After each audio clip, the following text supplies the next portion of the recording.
It says we're live on Facebook. Good morning, live on Facebook. Welcome to Why Don't You Blue Light Special Part 2, as in Part 2. So we've got Part 2. We've got some additional panelists this time. It's because we ran out of time and there seemed to be more to say and there seemed to be more information that we can add and share. I've got a question in a minute for some of you guys that are blue light trainers, trainees, drivers. I'm not really not worried about who answers it first, but just to get a little bit of thoughts. Kev, for today, what are you thinking of? What do you want to see happening? For me, I really enjoyed last time, so I think that was really insightful into what we can do and what we can't do and lots of different things. But I think it's more of, I would like to see a little insight into how people train the behaviours. You know, we mentioned about they're on the blue lights, doing the training on the blue lights, but how do they deal with the emotions of that? And I think that'd be quite interesting to hear that side of things. Fantastic. Yeah, I agree. Neil? Yeah, very much the same. I enjoyed it last time because of my fire service background as well. It was interesting to see that ambulance and police trained the same sort of way that the fire were, and how they react as well is much the same as well. So yeah, very interested to see what happens today. Thank you. Sammy? I'd like to know from the emergency response driver's point of view what kind of feelings they're getting when they're responding to emergency, and what's going through their heads, and are the two conflicting, or are they able to think first, feel after? I'd like to know all those kind of things. Yeah, nice one. Oh, we're going more thoughts and feelings. Love it. Can't resist a bit of thoughts and feelings. Terry, what are your thoughts, or don't you have any? Again, like last time, as everyone said, I found it really interesting. I'm just looking forward to find out what else I don't know. Yeah. Carol did have something else, and I'm hoping Kev wrote it down because Kev's supposed to do everything in officially written stuff. Carol mentioned the white lines that we covered in the blue light special part 1 and the red lights, and it's anything else. No, Carol will probably remember. We can bring that back later. Really interesting stuff about the thoughts and feelings. I want to know something a little bit more fact-based just for now. Can I ask you guys that drive anything blue lights, please? What's the deal with why it changes and why there's a beep? There's like a beep of the horn sometimes. I don't understand what's going on. Who's going to answer that one for me? Blue lights and why it changes, why the pitch changes on different bits. No one. Woody? Hello. And then Carol. Hiya. Hiya. Welcome, Woody. Thank you. Why they change a lot. I mean, I'm not going for every service, but I know in an ambulance, the horn is where you operate the sirens. So you may have 2 or 3 different types of siren, depending on the vehicle. I think some have 4.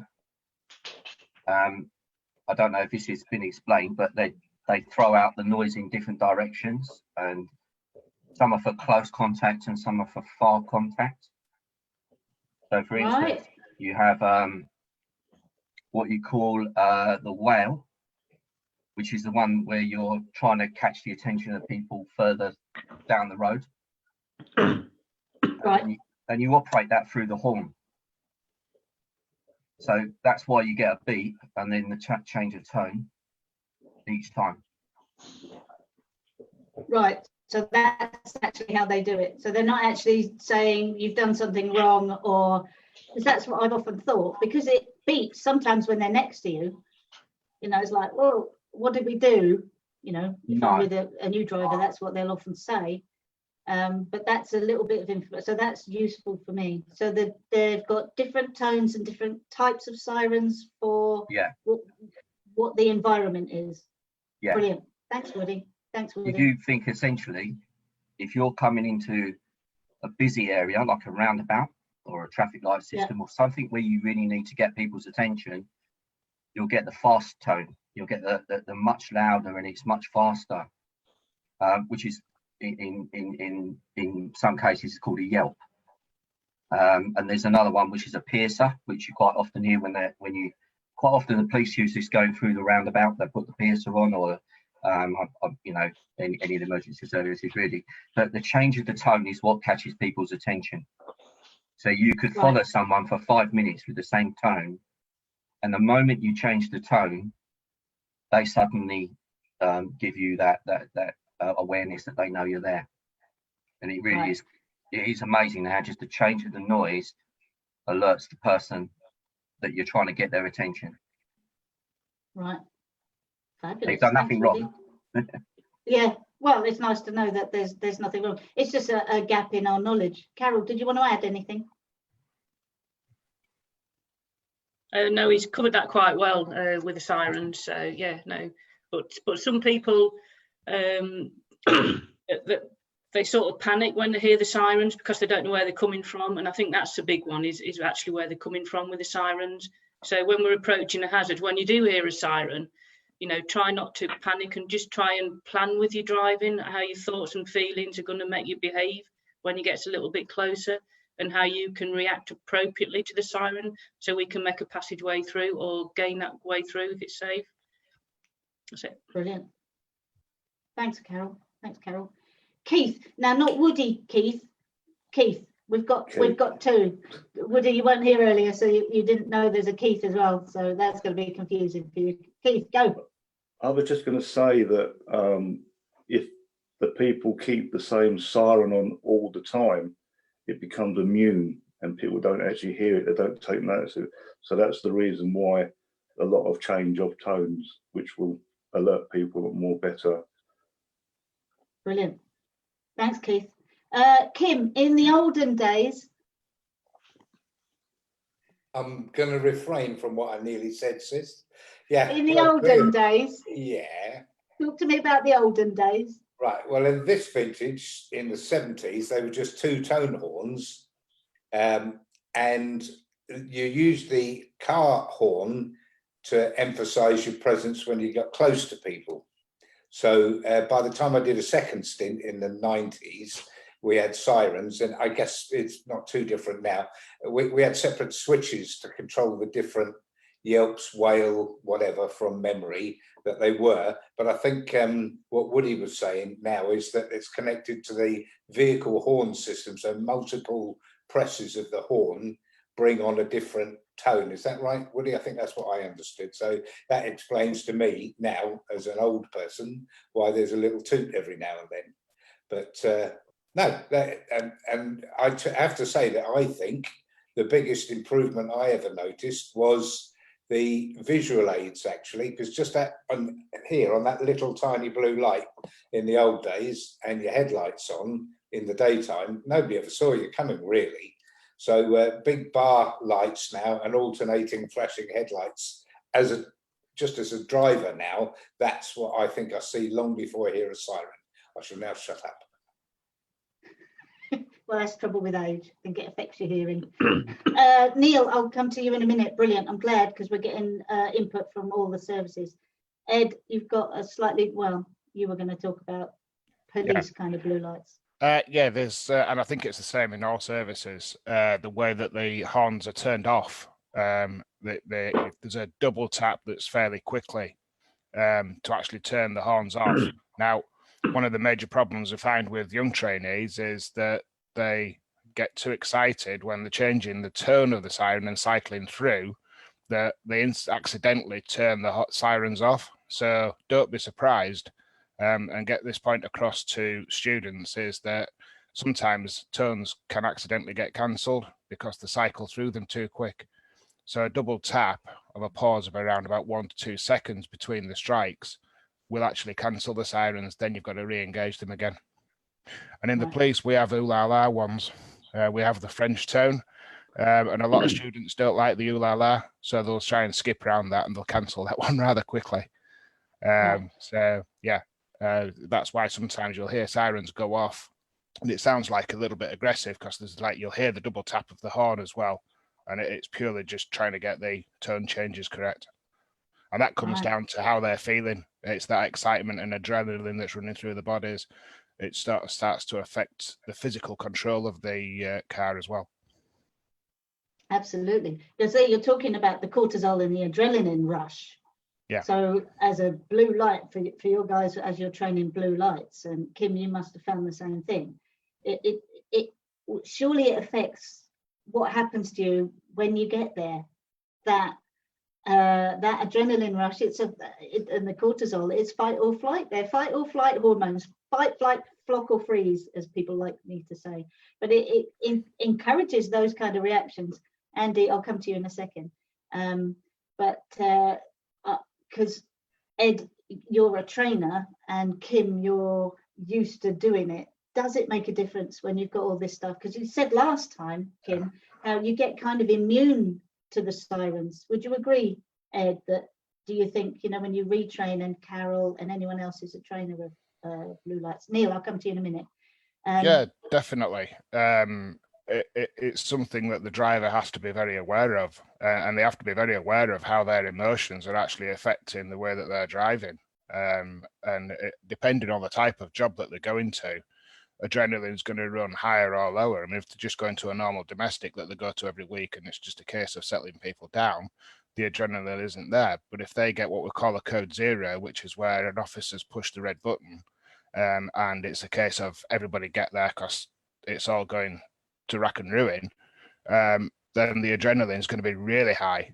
So that they have to sort of still drive the car and get there, because what they don't want to do is cause another incident on the way to there by having a crash themselves. So that they have to, we go through a lot of scenario training where we try and build in those feelings and try and get them to actually experience it so they can recognize when that's starting to happen. Brilliant. We'll come back to that, because I think, Neil, you were talking about, you wanted to say something about the sirens and the big heavy things.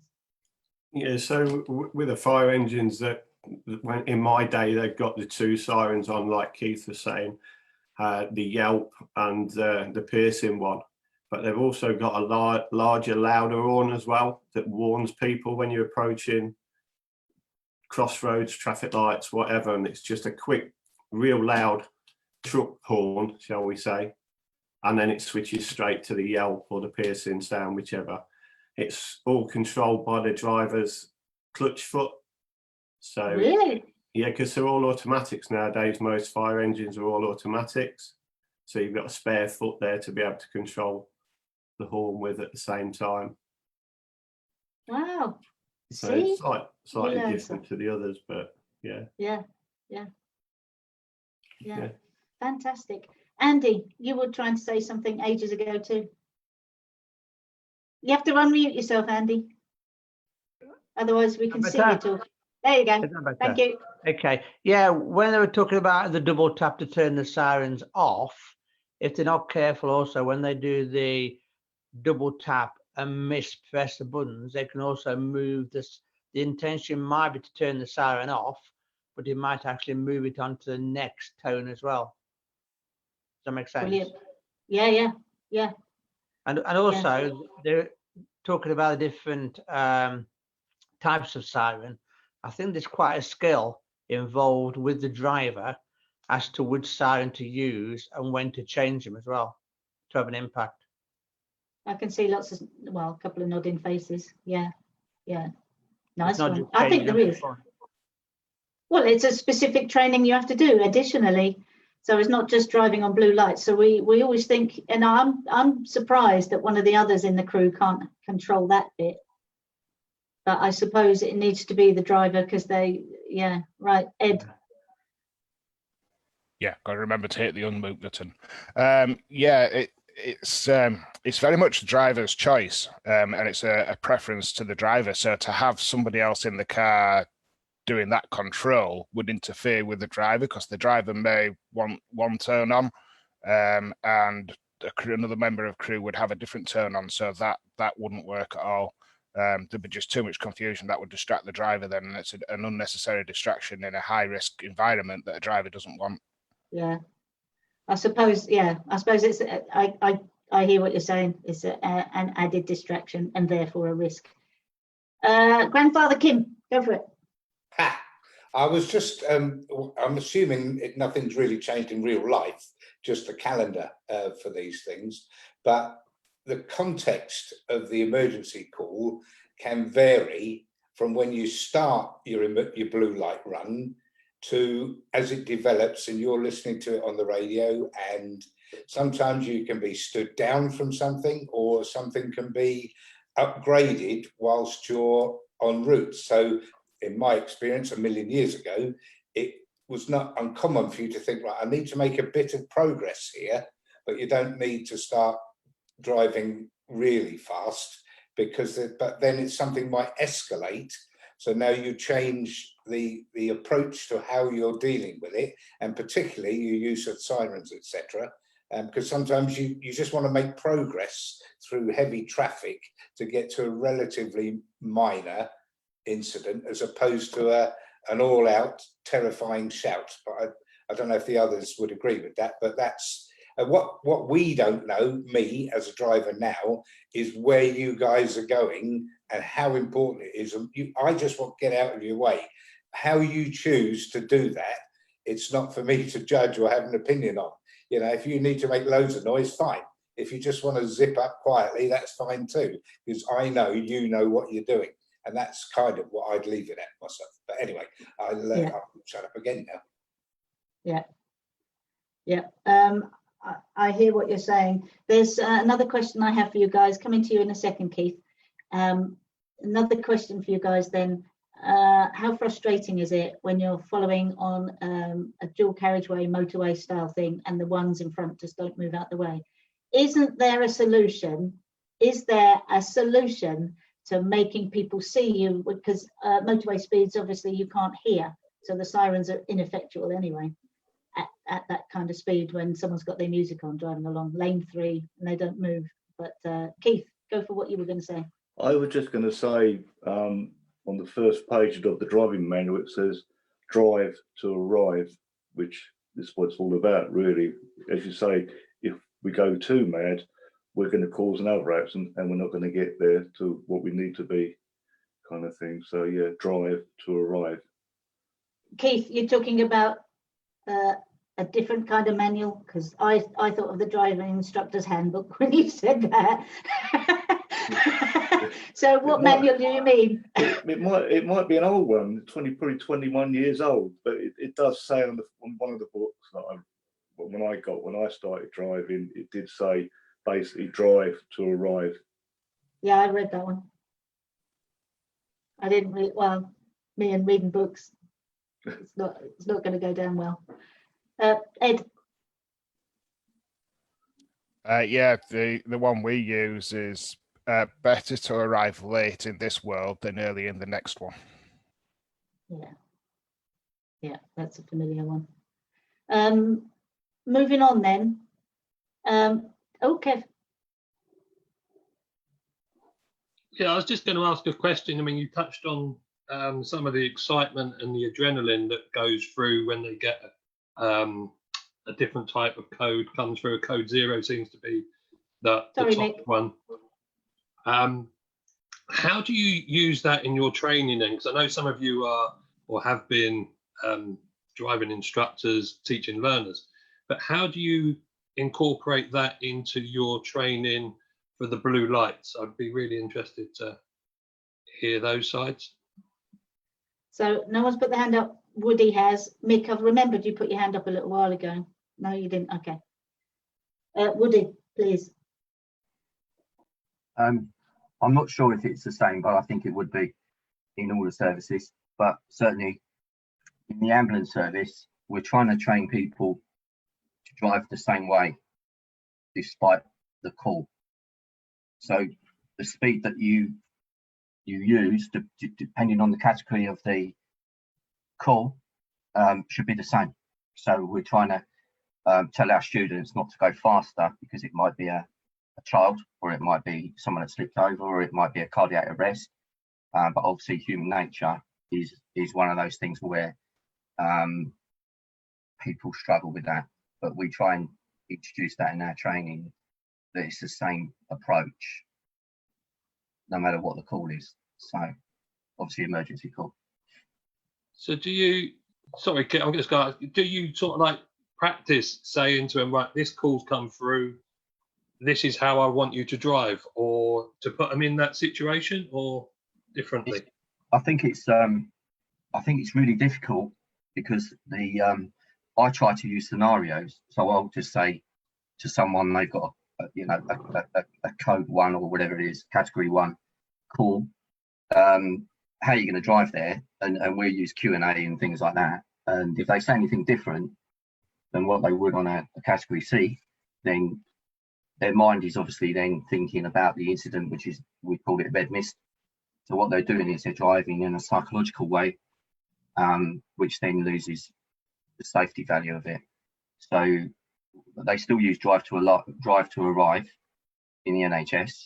So I do a lot of work for East of England, so I'm presuming most of the trusts are the same. But generally, we try to get our students to try and drive the same way. But human nature is, this is where the GDE comes in strongly. I think the higher levels of GDE, the purpose of the journey is going to be different, isn't it? Thanks, Keith.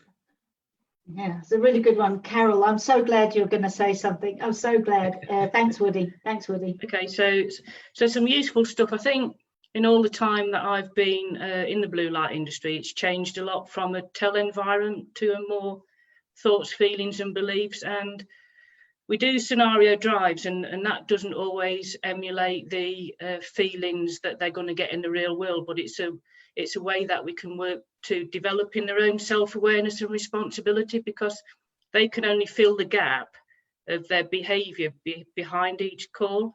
And if we can sort of address that gap, for example, I did a scenario drive with a guy who'd had a crash about 4 weeks ago. And what I did, we watch it on a video, but then what we also do is I created a route that was similar to the crash where it happened. And then what we did, we addressed each thought and feeling and his beliefs about each crash as we was going down that road with the sirens on. And it sort of recreated in his own mind and raised his own awareness, because by the end of that training session, he was tired and he'd never thought so much about what he was doing or how he was thinking and feeling on a job. And that's one of the most important things. So there are trainers out there who deliver that, and there are some trainers out there that don't deliver that, but that's where everybody can, even instructors and trainers, need to raise their own awareness of how they deliver training so they can lower the crash accidents and help people raise their own awareness and responsibility, because that's an individual thing. We can't tell them to do that. That's it. Thank you, Carol. I know that's it. Carol, this is going to make you cringe like crazy. Carol's a good friend of mine, and I am one of the luckiest people, because after that day of training that Carol's talking about, she relayed it to me step by step. I tell you, I was spellbound. It gave me goosebumps up and down, because I had the long version. And the detail that Carol can do, and because of her experience with coaching techniques and really having a good idea about our behavioural intentions and the gap between what we intend to do as a behaviour and what we actually manage to do. And there's that gap that Carol mentioned there, that gap.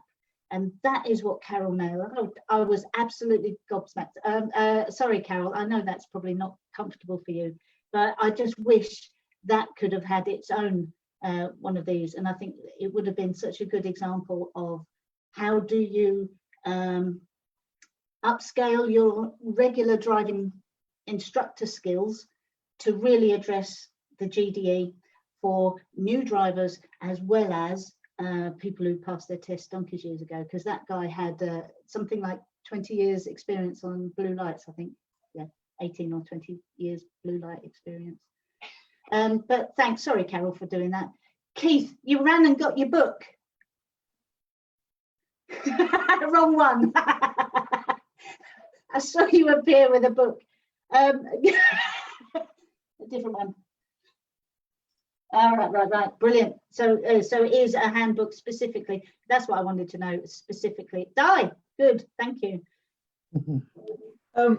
I have been watching these with great interest because it is an area that I know nothing about. And I've been sitting here thinking about this, you know.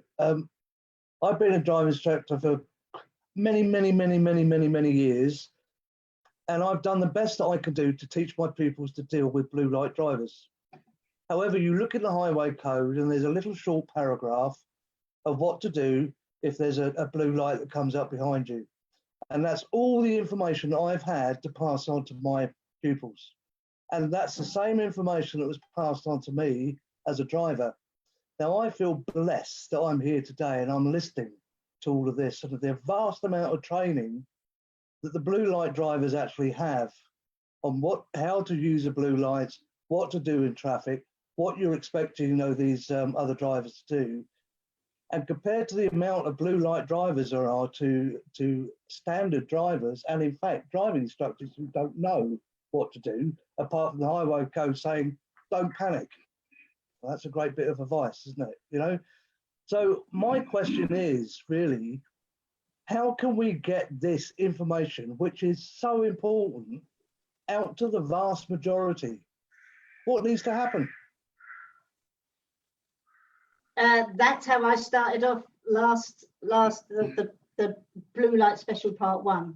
That's exactly how I started it off, because I think we as driver trainers, those that are of us that are driving instructors, and you guys out there on Facebook and you guys that are attendees, we can share this information, and we can, but it's a slow drip. It's not going to be an instant thing. Personally, I think there needs to be like a public information film or something. Yeah. Because, you know, it's all very well going drip, drip, drip, but it takes too long, Fiona.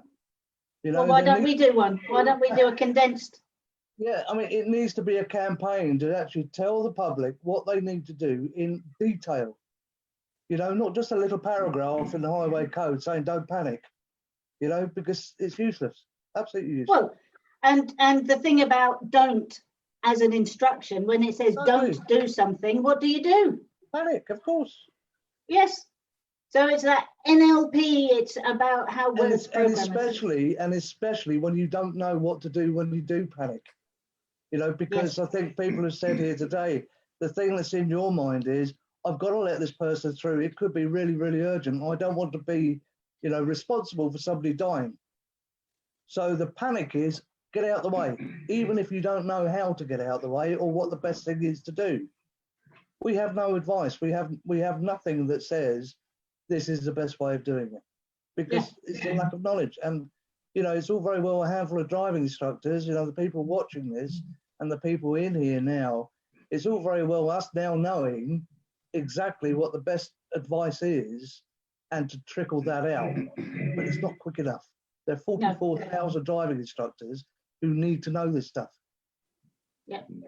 I just find it, you know, brilliant. Thank you, guys. It's brilliant. Keith wanted to say something, and then Woody. Yeah, I was just going to say, just when I first started on the ambulance 21 years ago, I was still the driving instructor. And after a month on the ambulance, I went back to all the driving instructors. I said, you need to teach your students. I put notices up in the test centres and everything to make sure they're more aware of us people on the road. And the thing that I do at the moment, I did send you a copy of a sheet that I do just regarding a situation at roundabouts, and I give it to the pupil or the student. They take it home, and I say to them, don't just look at it yourself, do it with your parents and everybody else you know that drive, to find out what you would do in that kind of situation. The one I do is at a roundabout. You'll sit at a roundabout. So you can add it below in the thread, Keith, when it goes on Facebook. If you're happy to, add it below, and then people have access to it. And it is access, and something needs to change. And I think it's having the different things, because, you know, reading and me, it's just not something I have good access to. Woody, Terry, stop laughing. It's really good. Thanks, Keith. I'm hoping you've finished with that. Sorry, talking over you. I'm not sure if anyone's aware watching this, but if you go on YouTube and you search Blue Light Aware, there's a really good video. I put it in the adverts, Keith. I put it in but everybody reads the event adverts. I've put it in everything. We need to share that more. It's too long. You need something that's literally the informational kind of, you just need to bullet point it, and people will do that. People will do it. And I think the Blue Light Aware, because it's 15 minutes, I think it needs to be bullet pointed, needs to be praised by people that know and do. I've said about them, it's just but it's something quick and in your face. I agree, totally agree. Perhaps the instructions to take people to hospitals, in their lessons, go around hospitals, because ambulances are coming in and out all the time. Watch what they do. It's a good teaching. Yeah, I know. Yeah, I totally agree. Thanks, Woody. Terry.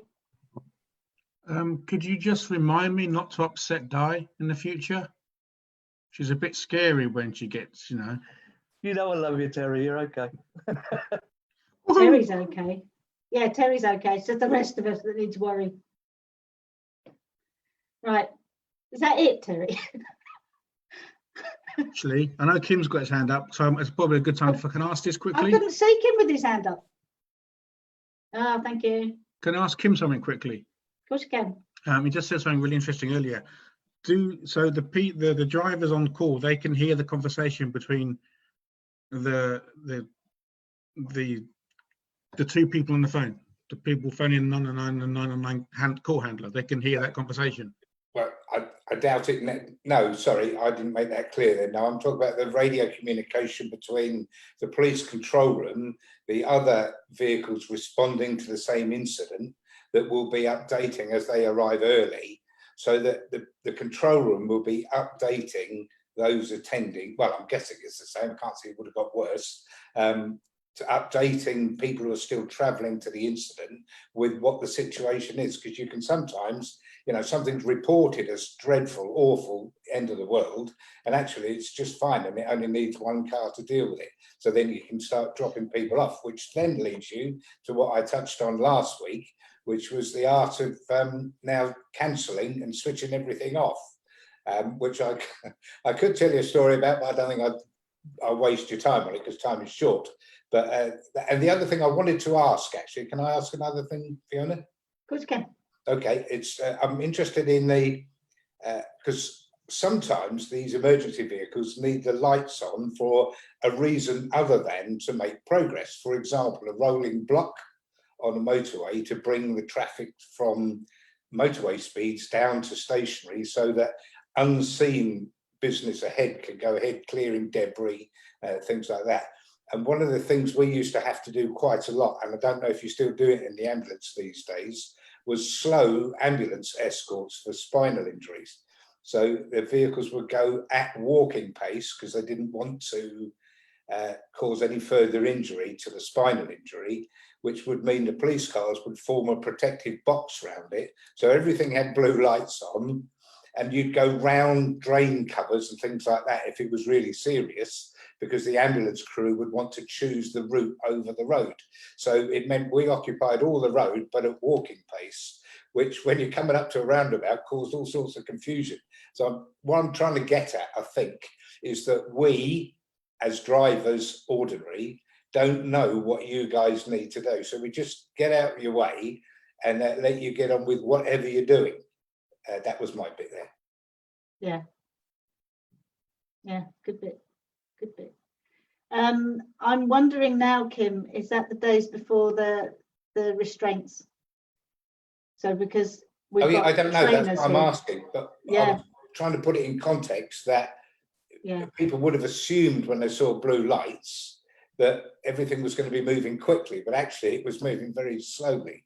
And the other thing, of course, that the police guys have to deal with is vehicle pursuits. and how you mix it with the public there, because that can go terribly exciting. But you don't need me to tell you that. Yes, been involved in those. Ed, I think you were the one. Yeah, just to follow up on what Kim was talking about there, we do quite a lot of training with escort training for like prison buses and large load, etc. So abnormal loads. So that will require quite often a fleet of cars to go with something, and then we cause roadblocks, block junctions off, clear roads, make sure that the route, there's a lot of route designing goes into that, because obviously you've got to, sometimes with abnormal loads, you've got narrow spaces where you'll need to clear traffic out before the ab load gets there.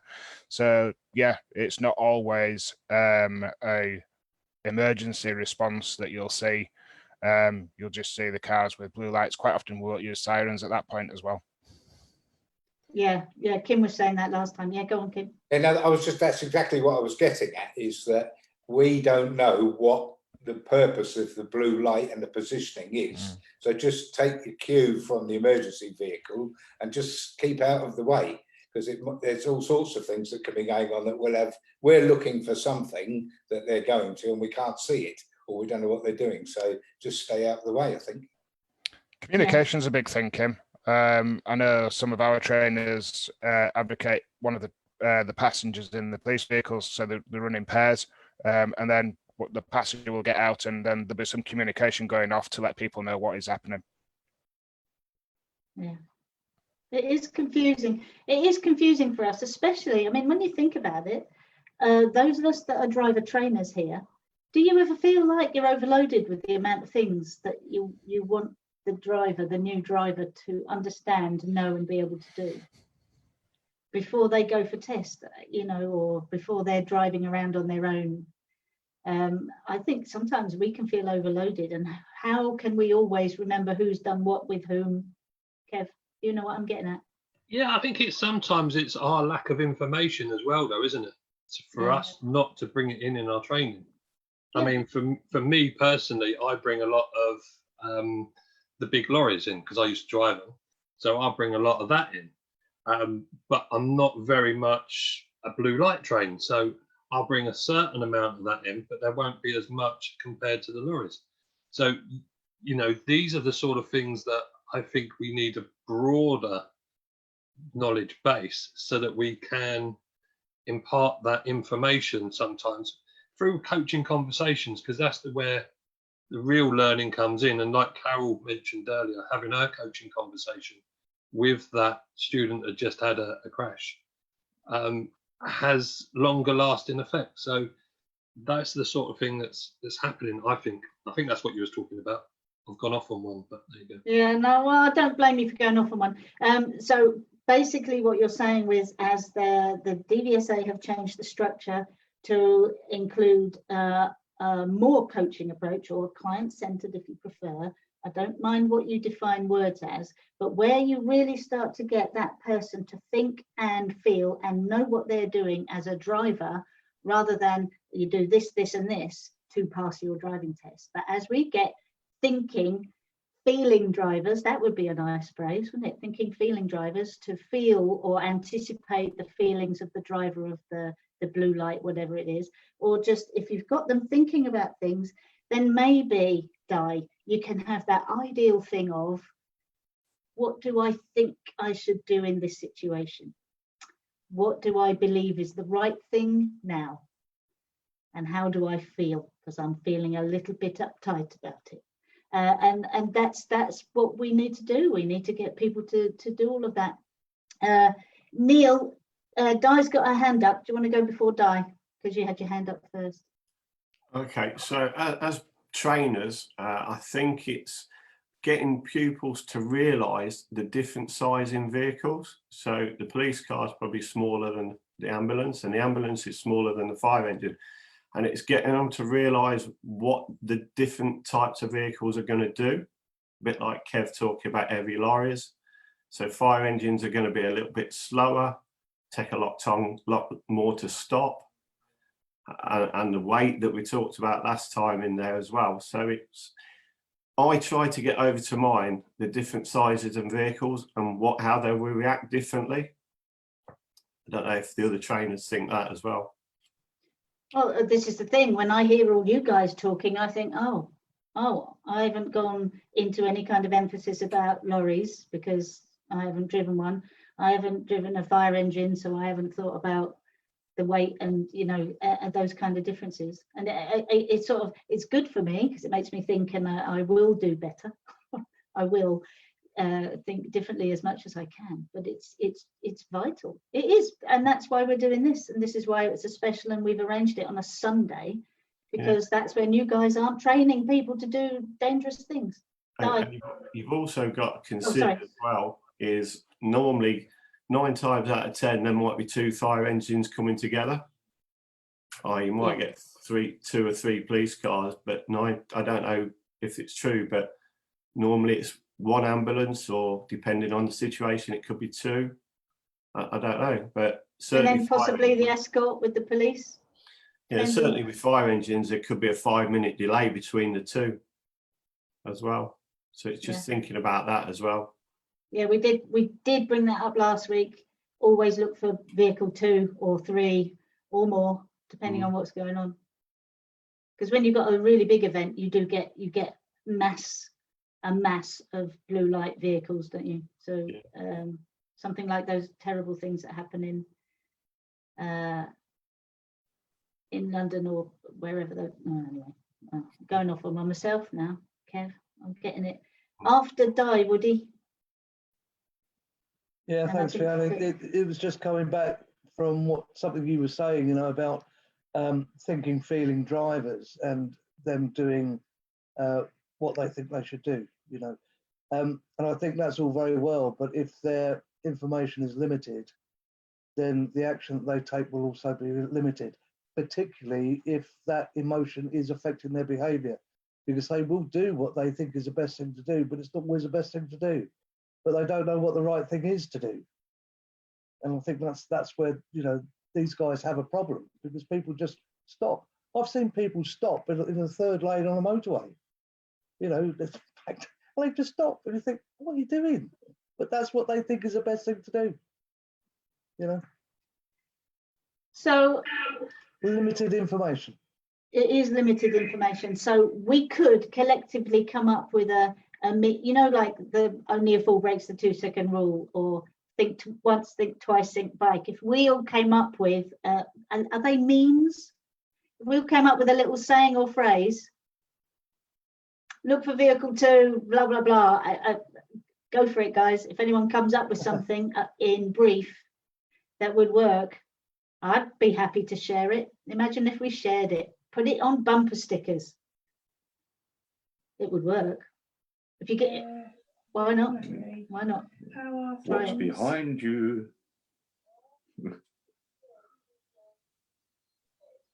Yeah. Keith, can you mute yourself? Because I think you're having a conversation with someone else. That's my wife. Because it's behind you, and I was thinking, what? But this is really important. Kev, we're going to come to shortly. I think we'll be thinking about wrapping this up, because I don't want to drag it out for any longer. I think we could talk about this for hours. Is there anyone else? Phil, did you have your hand up a little minute ago? No, okay. And Woody, you were going to say something, I think.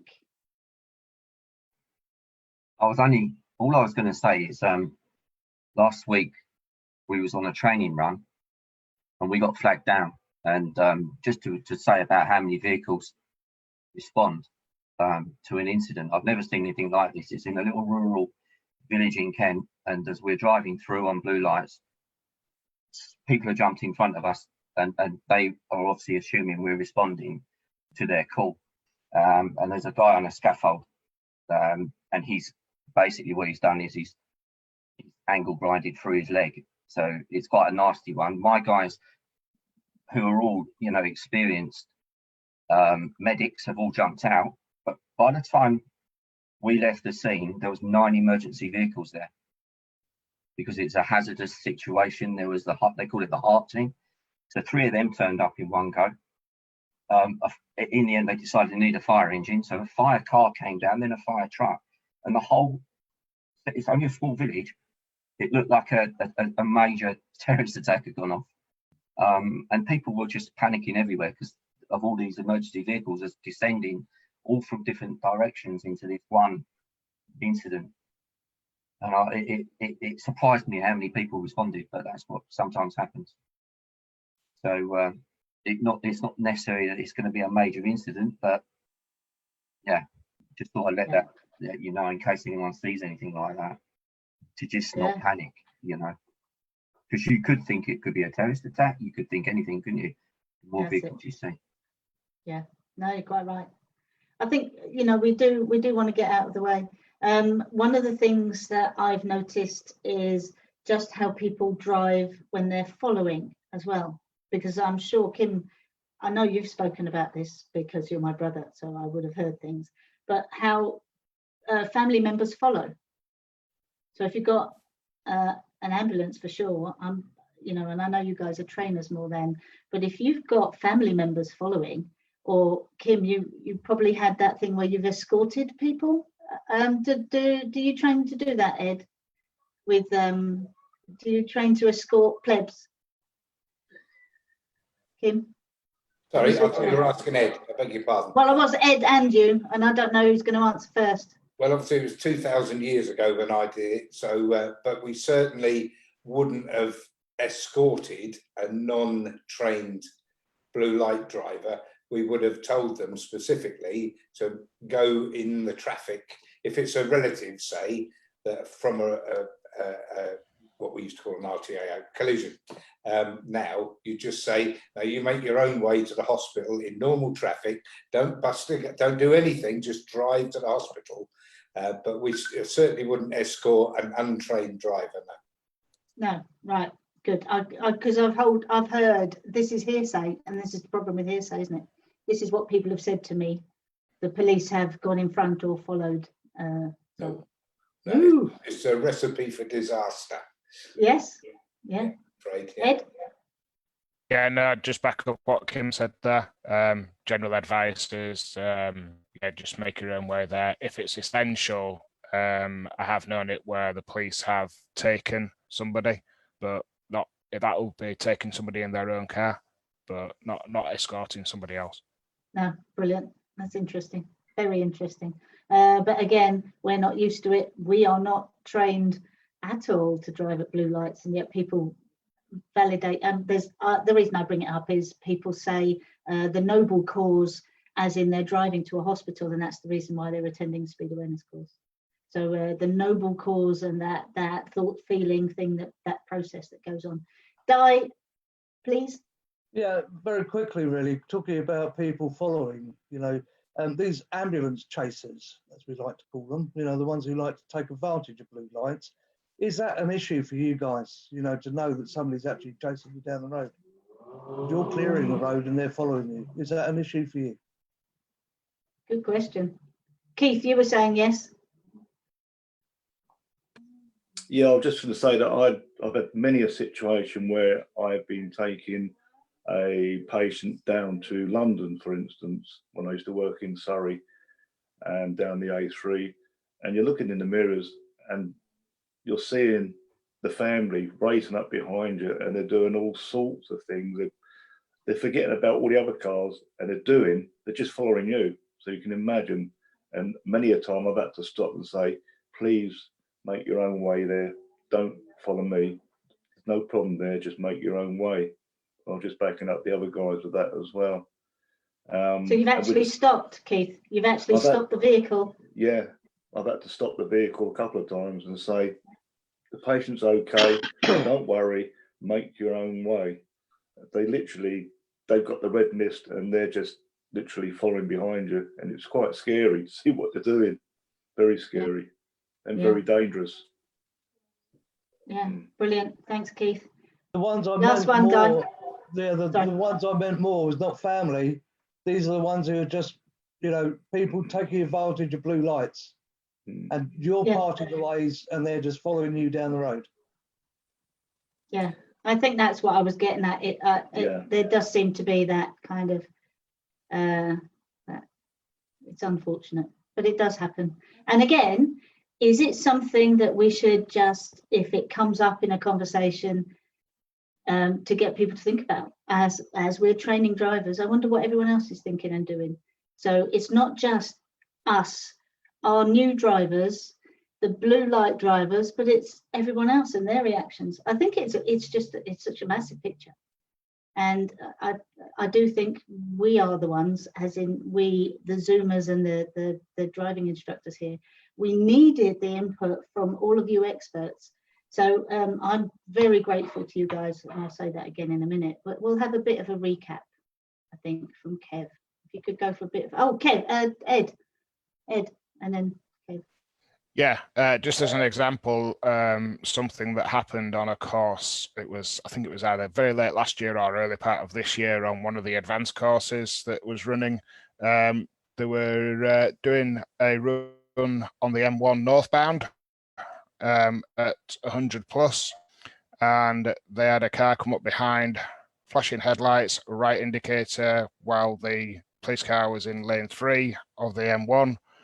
And this was an ordinary car driver wanting to make progress, trying to get one of our unmarked BMWs out of the way. We were running with no blue lights or anything, so they just thought, obviously, we were general public, but that was at 100 miles an hour, and the car behind was trying to move our car out of the way. Parachute was deployed when the blue lights came on the back of our BMW.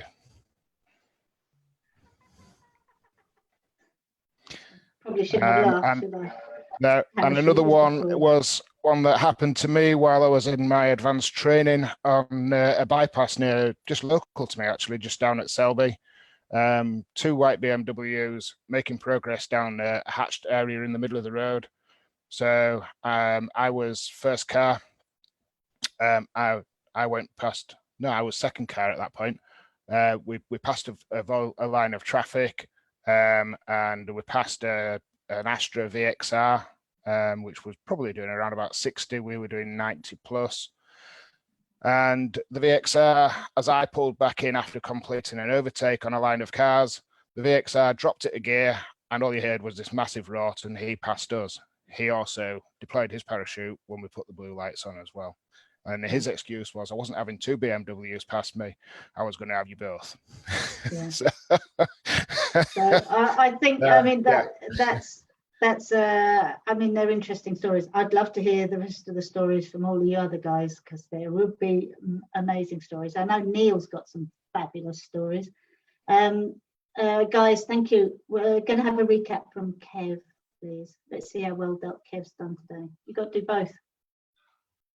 Right, okay, so Blue Light Special Part 2. We started off talking about sirens and the different types of sirens for the environment.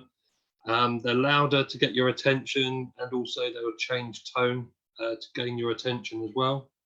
And again, the thing was for drivers to plan your journey and not to panic if you hear these sirens, plan your journey. There's extra lights and noises now compared to the older days. We had an example from Kim looking at his old car there, just to prove the point. Excitement and adrenaline can affect the operation of sirens. So again, if they're in the moment, they have to, from what I heard, was double click and to change the siren, so or change them off. So if you're in that excitement, adrenaline, might be different noises coming. Driver and trainees have to be aware of emotions, and especially if they get a code 0 come through. So again, recognizing the type of, I suppose, the journey that they're going to be taking up compared to the what they normally might drive like. And the driver's in charge of the tone of the siren to use. It's not down to the other passengers in the vehicle. And the code will also affect the way that they drive to the scene. But they have a little phrase, drive to arrive. And I suppose that's the same for us as well, because we try and teach people it's safer to drive at the speed that you can get there safely. And there's also been a change in the way they train to more thoughts, feelings and beliefs training. Carol mentioned scenario driving and coaching techniques that help. We also mentioned the behavioural intention and how we actually behave, and the gap, and how when you're training people using the higher levels of the GDE help But we also mentioned, how can we get this message across to the general public? Because in the highway code, Di mentioned there's only a small little paragraph about blue lights. So how do we get this message across, which may be something that we can all think about going forward and come up with some potential solutions, I feel. Different speeds of vehicles depending on the job. And this includes high and low speeds. I mean, sometimes they're going very slow because of ambulances with the people in there. And we don't know what's going on in those vehicles as well. We don't know where they're going or what they're coming to. So just be aware of that. Communication. And again, we talked about it last time, but we can communicate with them. They can communicate with us. But it also might be that we don't know what's going on. And Ed mentioned they sometimes get out of the car and explain to drivers what's actually happening. Neil mentioned the different size of vehicles, and there also could be more than one. And Woody mentioned how many vehicles sometimes turn up to situations. And it's not necessarily important as such as we might be thinking it's a major incident. So again, there might be lots of vehicles turning up. But there's one thing that I thought, you know, just in summarising the two parts that we've done today, it's all about the thoughts and feelings and beliefs of drivers and how they affect the way we drive. And that is something that needs to come across in the way we teach drivers. So that's my little summary of people, of what's happened and what needs to carry on. Yeah. So it's down to us. Yeah, thanks, Kev. It's down to us who are trainers, you guys that are drivers of blue lights, you guys that are trainers of blue lights. I really appreciate your input. We couldn't have done it without you. We are trying to change things. If you're watching on Facebook, if it's you guys here on the panel, if it's you guys that are attendees, if you have any way of any thoughts, any ideas, can you add it to the thread on Facebook? Send some of us, one of the Why Don't You crew, if you could send us an email me, contact any of us. We could change things. It would be good. If we save just a couple of lives by the actions that we take from here on in, that would be fantastic. Just a couple of lives, they're vital. And that's what the blue lights are trying to do, whatever they're doing. Blue lights. I'm going to switch off the Facebook Live feed. So thank you very much on Facebook Live. Tuesday the 16th. Interesting, why don't you, that one? Why don't you social distance? Why don't you social distance? That is going to be an interesting one. Probably going to have an uproar of reaction to that one. So why don't you social distance as a why don't you? Tuesday the 16th at 11 o'clock. That's the next one. Thank you guys on Facebook. I'll see you later. I'm just going to